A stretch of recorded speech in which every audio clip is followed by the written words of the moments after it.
Yep. Good afternoon, everyone. I'd like to welcome members and officers to this Council Tax Setting Committee and welcome to anyone watching on YouTube. Before we proceed, I'd like to invite the committee member and scrutiny manager to conduct a roll call of officers joining via Zoom. James. Thank you, Chair. So beginning with the officers joining us, so we've got Jo Dufficy. Yes, present. Good evening. Thank you. Geraldine Goodwin. Present. Good evening. Thank you. And Mark Scaines. Present and good evening. Great. And are there any other officers joining us who I haven't called out? No, thank you. So for members where voting is required, votes will be cast using the yes, no, abstain buttons on the microphone unit. A recorded vote is required for one of the items in this evening's agenda, and this will be conducted via the Auditel voting system, so no roll call will take place as had previously, and details of how members voted will be published in the minutes. Are there any questions? No, I'll hand back to the chair then. Thanks, James, and apologies for absence. I've received apologies from Councillor Morgan Derbyshire, and having given due notice, welcome Councillor Adam Compton to be substitute. Welcome, Adam. Don't think there are any other apologies. I think we're all here. Thanks, everyone. Minutes of 28th of February 2022, quite a while ago. I propose that we take as read and approve as true record the minutes of the meeting held on the 28th of February 2022. For those, I think there's a couple of people who were here for that meeting. Could I have a seconder for Councillor North? I think I was here, Chair, so Yeah. happy to second. Thank you. Right, can we vote on those, James?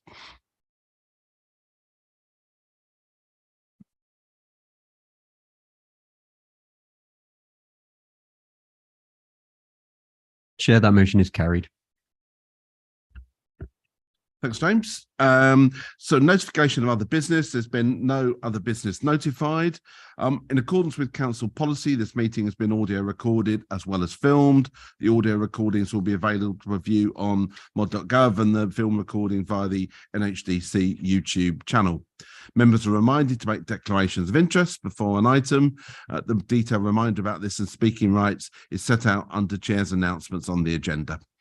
For the purposes of clarification, in order to vote on an agenda item at this meeting, a member must be present for the entirety of the debate and consideration of that item. If a member leaves the room at any point of the item, they'll not be able to vote. Public participation, there is none, which takes us to the council tax base 23-24. And could the Service Director for Customers, Jo Dufficy, to present. Jo. Thank you. Good evening. So the report you've got before you is the annual report that comes to this committee as part of the council tax setting process. There are two elements to it, setting the tax base and setting the non-collection rate. So I'll start with the tax base. This is a statutory requirement, and we do this each year so that the levels of council tax for the coming financial year can be set by precepting authorities. The process is set out in statute and requires a formal resolution. The process for calculating the tax base is the same for all councils, and it's established by calculating the equivalent number of Band D properties in the district. As we calculate this separately for each parish and town, we're effectively repeating the exercise for each area to reach an overall total for the district. As detailed in 2.2, the tax base calculation for 23-24 is 50,663.6, and this is an increase of 698.8 or 1.4%. Appendix A shows the breakdown for each town and parish, and Appendix B shows an example of the calculation for Letchworth, which takes into account exemptions and discounts. Moving on to the non-collection rate, the recommendation as at 2.1 is to set the non-collection rate at 1% as with previous years. We have traditionally had a very high collection rate of above 99%. It's worth pointing out that this is different to in-year collection, as council tax is not always collected in the same year in which it is owed.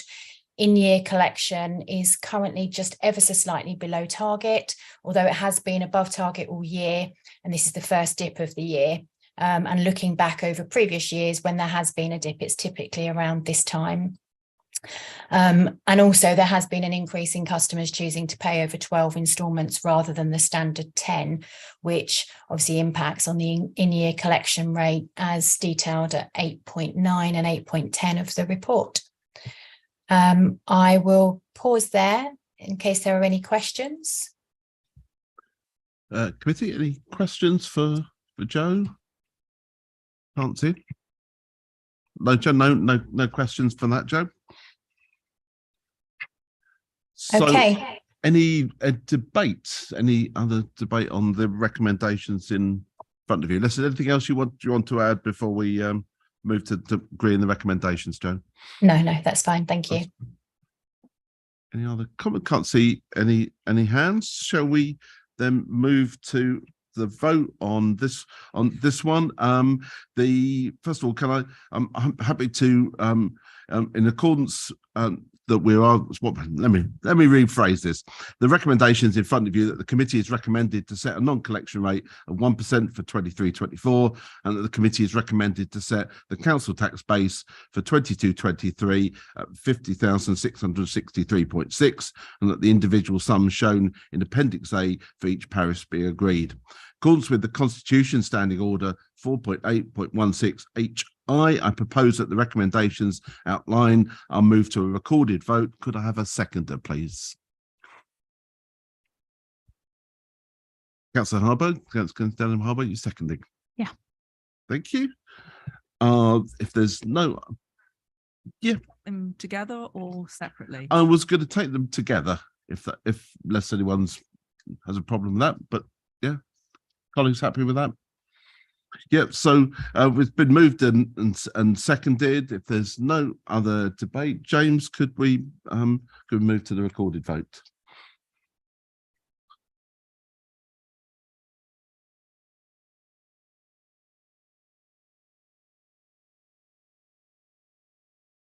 Chair, that motion is carried.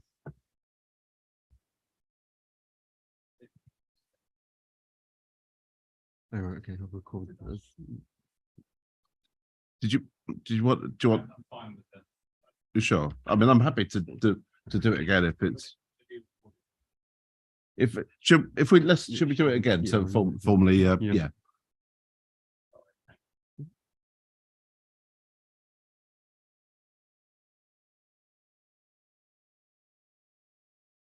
Chair, that motion is carried. Thanks, and which then takes us on to item 7, the national non-domestic rate return for 23-24. Joe, over to you to present.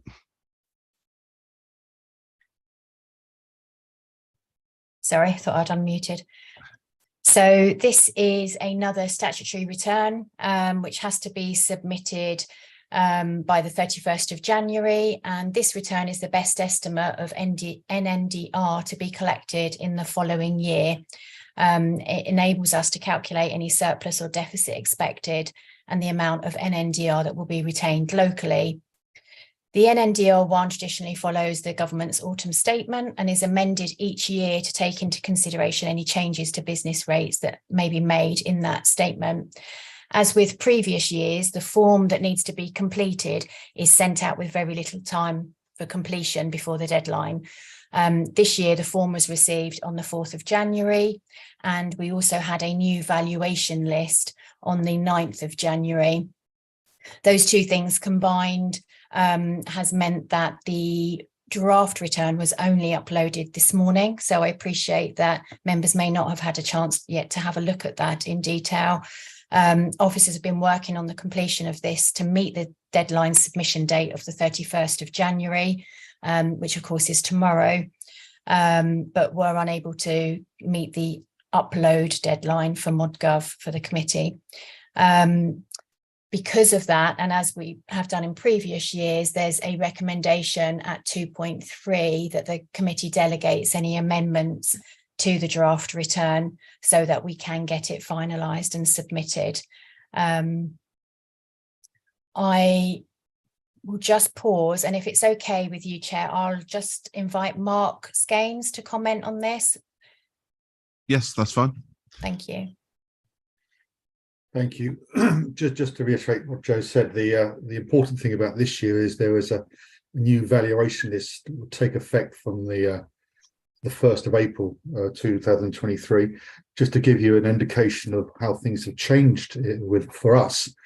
At the moment, our gross rates payable is 102.5 million. In April, they'll go up to 118.5 million. Introducing the new list brings its own complexities. As part of the autumn statement, the government announced a package of assistance to properties that would be affected by the 2023 list, which included a transitional scheme to cap upward transition, so properties are not paying the full amount of the increase. An increase to the retail, hospitality and leisure relief from 50% to 75%, up to a maximum relief of 110,000.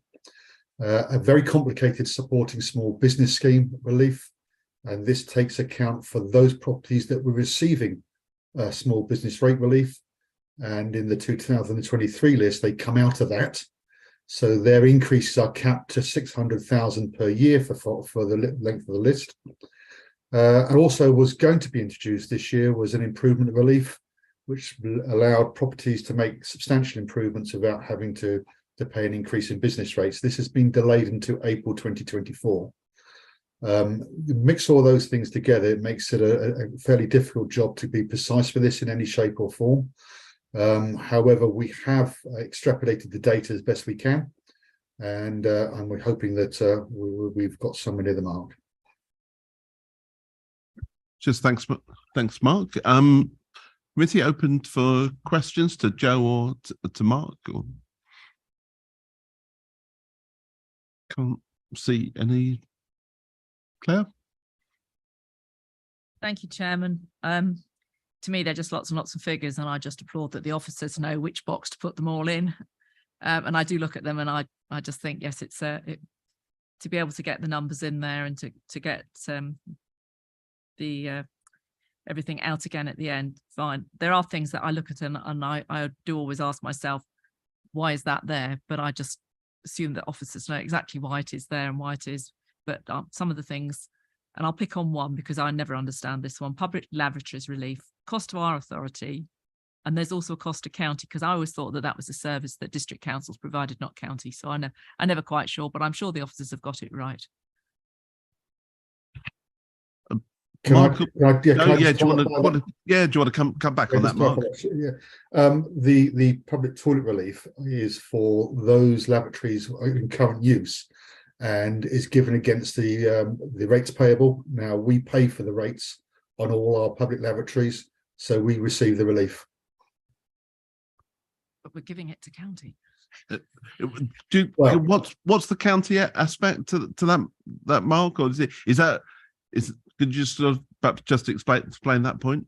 Well, that of course is split between the county, us, and the police authority, because business rates, of course, is collected now in a pool and then distributed centrally by local government.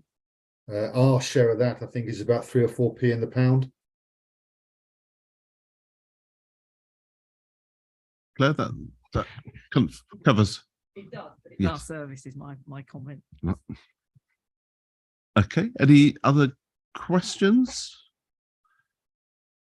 No, can't see that. Well, if I can move the recommendations there, and obviously one slight change from the one in the paper, that the draft NNDL1 to be submitted is approved.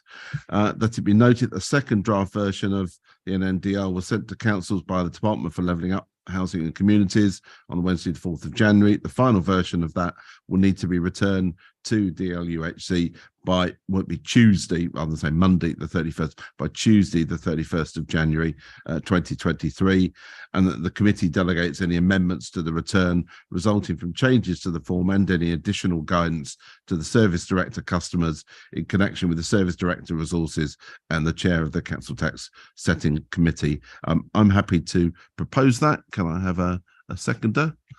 Councillor Dennis Hallberg. Just happy to second. Thank you. Open to debate. Can't see any debate. If we then can move to the vote on those recommendations. James?